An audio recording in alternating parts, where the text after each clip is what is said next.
Hail and Mage's Kingdom, welcome to Wuchang Fallen Feathers. And today I will show you insanely cool looking build for axe. Yeah, build is insanely powerful, easy to play and can carry you throughout the game, even if you're struggling a little bit. I will cover skill tree from early to the late game, benedictions, temper, combinations, the best axe and where to get it. Basically everything you need to start destroying and beat Wuchang Fallen Feathers. So we are right now in early game area in Legion Temple or something like this. I hope I can pronounce some Chinese names, and that's exactly the place where you want to start to get probably one of the best axes in the game. Yeah, you can get it right from the beginning. So first of all, why to pick axe actually? Axe is insanely cool weapon if you like some big powerful colossal weapons in other Souls-like games like colossal swords, great hammers and stuff like this. It got insanely long animations, but some attacks are really fast. Also, it got a very cool charge attack and insane stun build up, but this build will make us not only powerful but insanely tanky, and we will survive everything. As well as we will get a lot of mobility. So what else do we need? We get everything we need actually. Now about our axes that we want to pick. Basically you start the game, you will find halberd somewhere on your road. It's one of the first axes you will find. And the second axe you can actually find in the game, it's pretty early, is Empyrean Great Axe. The next will be Cinder Dragon Coil, and the next will be Li Jiao Fang. Both of them is okayish, they kinda okayish, but you may look on the stats and basically Dragon Coil got a higher stab damage, but axe is doing blunt damage mostly. Even though it's axe, it's still doing blunt damage, and it's really most powerful axe you can find. That's it basically. Even Deluxe Edition Special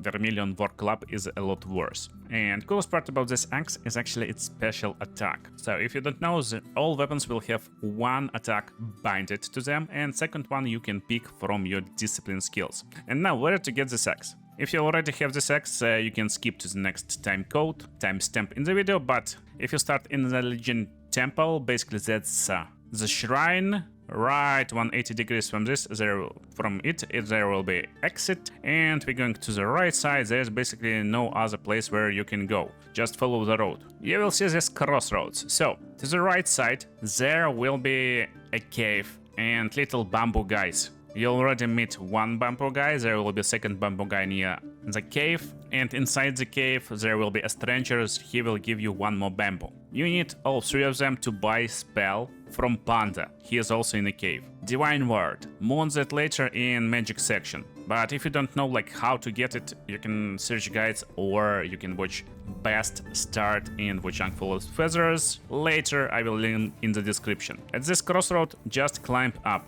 You will reach one more split. Basically there will be a split to the right, but we need to take part to the left. Here you will find a dude. He will be a really powerful red-eyed guy. You can defeat him or go up to the temple and there will be another shrine. It's Shu Sanctum. Yeah, there will be a bunch of traders and there will be a shrine over there. So if you're coming from Shu Sanctum, you just go down here and basically we arrived over here. That's where we need to go. You will see this broken bridge, and it's actually magic, so we can go past this bridge, then turn to the left. There will be jump scare moments, so we just skip it, and haha, oh my goodness, I made a mistake. So let me actually foreshadow a little bit how cool this build is, and mostly not build, but this axe. So this Empyrean Crash is insanely cool skill. Look, we're doing basically this jump and crushing upon our enemies, which is insanely cool against many enemies. Many bosses, they trying to jump not right, but away from you. And it's insanely cool, distance closer, you just go and ham and the bosses like that. If you already unlocked shortcut over there, you can go right over there, basically climb this stairs and houses, but if you're just playing and starting out, you need to go over here, then turn right and go upstairs near this yellow sign. Over here we're turning 180, then to the right, and basically we're arriving to this village. There will be a bunch of mini quests over here, but basically you want to go up the stairs. After getting upstairs, then just turn right and get over here. There will be a ladder. Getting on top, slamming our baddies. Goodbye, baddies. not today basically.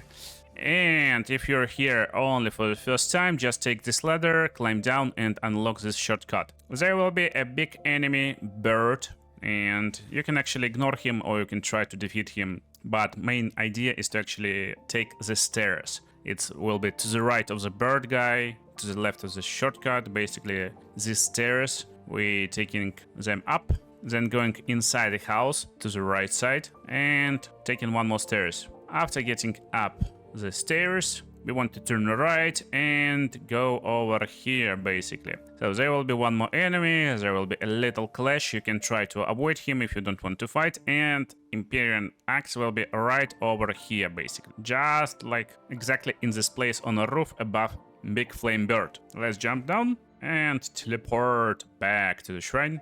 And let's take a look at Impetus repository. So, build comes online pretty quickly, but you probably will need to grind a little bit. Exactly this place in the start of the game is actually a good place to grind. If you need some experience, you can go defeat these guys. That little bro with a stick, there's one on the right side. And there will be two pros over here, they will be jumping down. By defeating all of them, they will sometime drop items. It will be 100 extra mercury. And then go back to the shrine and into this like temple square. Defeat guy on the right side, then on the middle. And there will be one guy in that shack and two guys in that shack. Full road will give you around 1k, 1.5k extra mercury, and you can level up really quickly to put this build online. And there's two important branches. So first branch is of course axes. Axes will come with a block, most of them, but block is useless and we're not using this stuff. The second node is important, and it's important to understand what these nodes provide you, so you understand how to play and what is our playstyle with the axe. So this is extremely powerful. Force attack of light combination will give us 3 stacks of Skyborn Might, which is basically magic in this game. You need the stacks to cast your skills, magic and stuff like that. Then axe will come mostly with strength, vitality and endurance, and that's great. Endurance will give you ability to do more combinations, basically more stamina. Vitality will give you more health, so you can tank a little bit more, and strength will give you more power. That's how axes scale. Tide Turner. Third attack of Axe Light Attack combo restores some stamina. That's insanely cool, because most of the weapons, even the long swords that I played mostly throughout the game, will lose loads of stamina and there's almost no way to replenish it. Axes will get all the stamina if you can continue hitting with this colossal weapon. Then there will be crossroad left and right. I really recommend you instantly picking both of them because it's +5, it's the biggest bonus. But then we're going to the right and up. First of all, you will get slightly increased attack speed when doing light attacks. It's great buff for our early game. Then you can take upgrades over here for weapon, but it doesn't matter. I mean, it's matter, definitely take all the upgrades you can. And then get up top,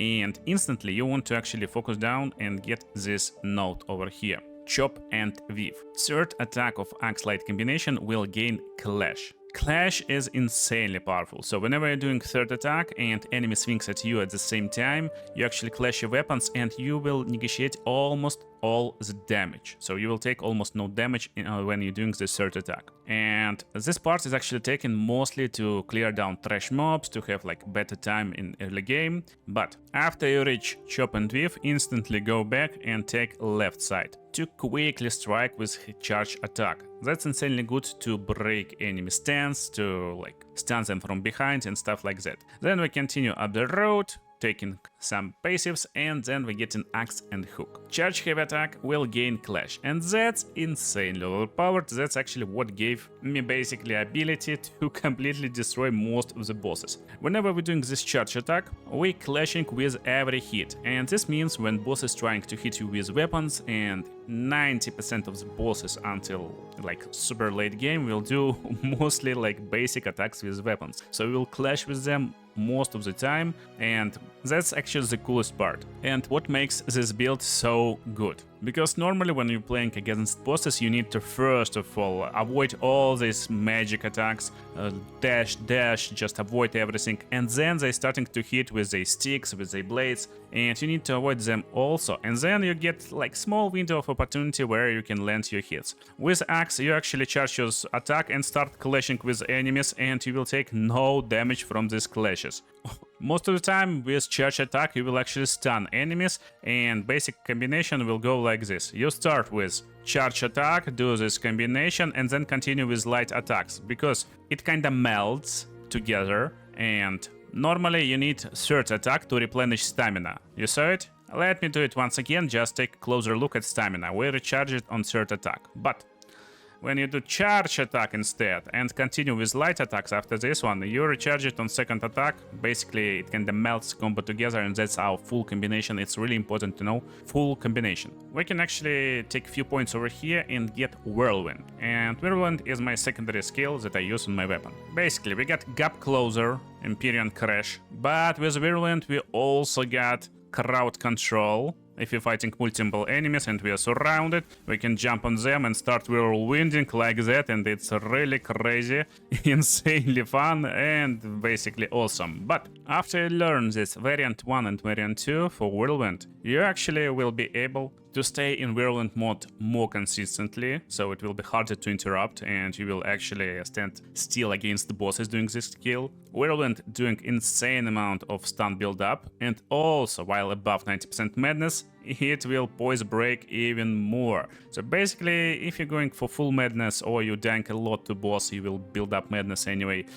These last attempts when you get full madness, they are super easy. You will just stun bosses in few hits and that's it. Now, after this, basically, you don't need anything in Axe besides passives. So you need a little bit more health, just go over here, get more health with vitality, go to this +5 strength, run around and get more +5 strength for more damage. That's basically it. So just don't forget you can invest multiple points over here and you will be fine. What is really important for build to function and give you edge upon your enemies is this little part. We want to take a left branch, which will give us more stacks of magic and also ability to level up our bottle to heal more health. So it's pretty obvious we want to go here, but basically we want to go over here until this node, energetic, and then go down. So over here, Flurry of Skyborn will give you access to Bone Needles, and you want to take Bone Needle Leech. It will be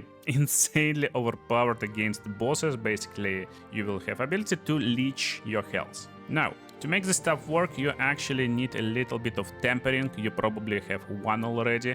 What I really suggest to you is to get more charges. So go to the left, and these nodes, which looks like this, will give you temperance. Some of them gives temperance charges, some more Aku points. You're looking for temperance charges most of the time. And basically at around level 20-25, this build comes fully online. And after spending all points in access, after getting to this point and getting these temperance charges, actually you can invest a little bit in long swords. Not for long swords, but for stats, because just few points in long swords will give you strength, and strength determines how much damage you can inflict with your axes. And basically late game-ish stuff will be over here. You go into blades and get more health, more strength, and also go over here to get +5 more strength. Now, it's really important to understand how this works. Basically, Tempering Needle will be inserted in the first slot of Temper menu.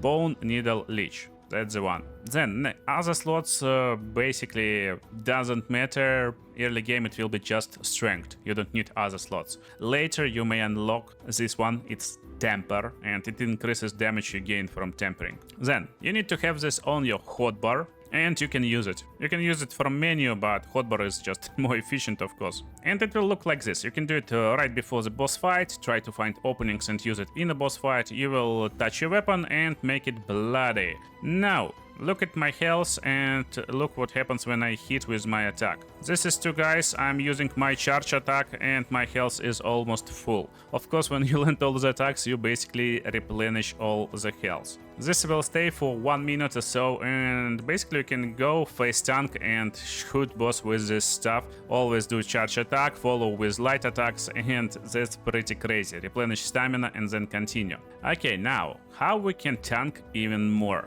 And it's really easy. As I told you, we will use Divine Might or Divine how it's called. Divine Word, yeah. And Divine Word is insanely cool. Look, I use this and they will try to hit me and they're doing almost no damage. Actually, bosses doing almost no damage also. And it's pretty good because it just gives you more damage negotiation. And that's it. So it's very, very powerful stuff for us. When we clash versus boss, when we're doing our third attack, we gain these stacks, instantly pumping up this magic, and that's it. So Divine Word, definitely get it from Panda Trader, it's super good. Last pieces of the puzzle to the build. Benediction. Benediction is pretty good if you got some cool ones. I don't know if they are random or not, but basically I'm using increased damage if 3 discipline skills are known. That's the first one I got, and all you need to do is to just learn 3 different discipline skills. Just learn Whirlwind and then spend a few points to learn this one, and that's it. For second one, any stamina recovery will work, or just try to understand how build works and just get something that will help you. Of course, we benefit from health recovery, so stuff like backstab attacks recover a small amount of health also helps, or poison break build up, also very nice. So basically try to use something that recover health, that gives you more damage, or reducing damage taken. And truly the last piece of the puzzle is our pendants. And if you don't have any of them, again, it doesn't matter, you can play even without them, but they really helps. It's last piece of the puzzle because, again, you need to understand how build works, and in different situations, sometimes you want different stuff. Maybe one boss is actually giving you loads of troubles. Then go for, like, Dragonfish with increased maximum stamina, so you can attack more. Maybe one boss really jumping away all the time, and you only can damage him with your skills.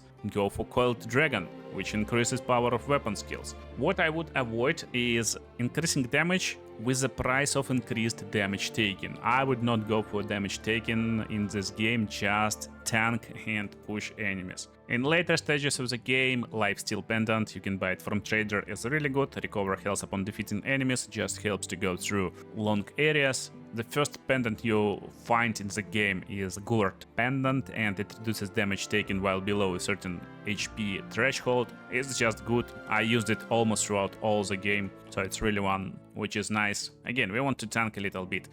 Leech Pendant is insanely cool, also reduces damage taken, and basically I played with Guard, Leech, and Eagle Pendant. Still access doing some stab damage as far as I understand, and it gives me a little bit more damage, but from time to time I switched it to Fiend Feeling Pendant, increases damage to large enemies. Small enemies is not a problem most of the time, but large enemies sometimes is a problem, so it's a nice pendant. Okay, it's time to show build in action. It's one of the latest bosses in the game, and I already got several charges of tempering. That's why I pre-buffed myself before the boss fight. Now I'm trying to find back of the boss and hit him with charge attack followed by a few light attacks or critical strikes. That's basically it. And you don't need to be perfect in your dodges because again we can lifesteal a lot, we don't need to waste time on our flasks, on our bottles, and you will see right now how I basically not avoiding any damage at all. Yeah, sometimes you need to avoid enemies, sometimes you won't have a ally in a boss fight like this, but it's playing basically completely the same. Most importantly, try to find when boss can one-shot you. Yeah, some bosses can one-shot with different magic, with different attacks. That's when we kind of want to back off a little bit. This one can't one-shot in my experience, but can deal bunch of really like nasty combinations and finish off. However, again, with lifesteal we can do all we want. And to close the gap, I'm using skills, I'm charging on the boss, and will continue doing my combinations, rotations. Now, with full combination I got magic points, so I can pop my extra defense, and then I will back off until this tornado went off. Because tornado is basically untouchable, I mean boss untouchable in tornadoes. That's the time to rebuff our axe, to drink bottles if needed, to have full health just in case, and then just go into the boss and slam it here. Yeah, that's basically the strategy. I'm not evading, I'm just attacking like complete no-brainer and going forward, forward, forward. This build, this combination gives us ability even to go one-on-one versus boss, and normally I would be punished for this charge attack, but now I'm fine, I'm still surviving and I will defeat this boss. I hope you enjoy this build, but also I recommend checking the sword build for extra rich and fun gameplay. Don't forget to drop a like and check other videos on screen right now.